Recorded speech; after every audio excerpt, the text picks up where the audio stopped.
आनंद भैया नगरिया जो आनंद भैया आनंद भैया नगरिया जो आनंद भैया जमुना जल में भरन जाते रहो हाँ जमुना जल में भरन जाते रहो बीचे नदिया झगरिया जो आनंद भई भला बीचे नदिया झगरिया जो आनंद भई आनंद भई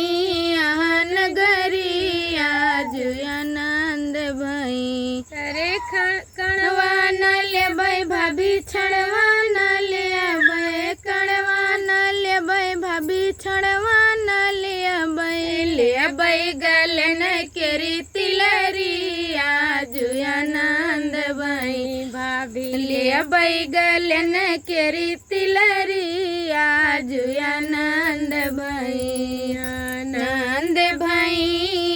नगरिया जो आनंद भई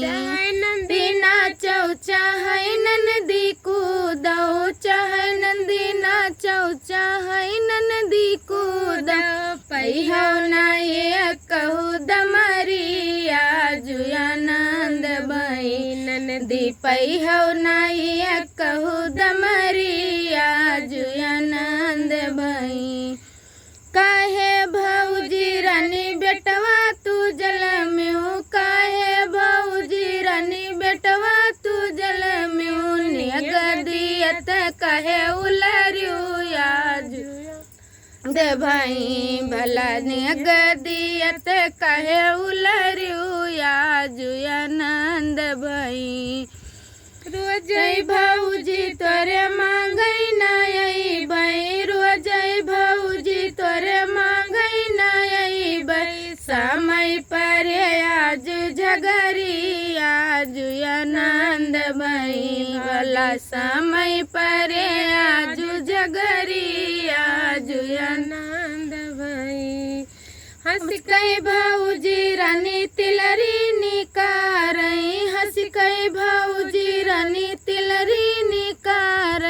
पहिरौ नदी बबा दुलरिया जो आनंद भई भला पहिरौ बेरन भैया दुलरिया जो आनंद भई तिलरी पहिर नदी अंगना मना चाहे तिलरी पहिर नदी अंगना मना चाहे बढ़ई बीरन तोया बखरिया जो आनंद भई भला बढ़ई बीरन भैया बखरिया जो आनंद भई आनंद भई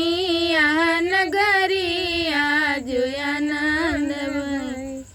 हेलो दोस्तों, ननद भौजाई पर ये गाना है, आप लोगों को कैसा लगा कमेंट्स बॉक्स में ज़रूर बताना।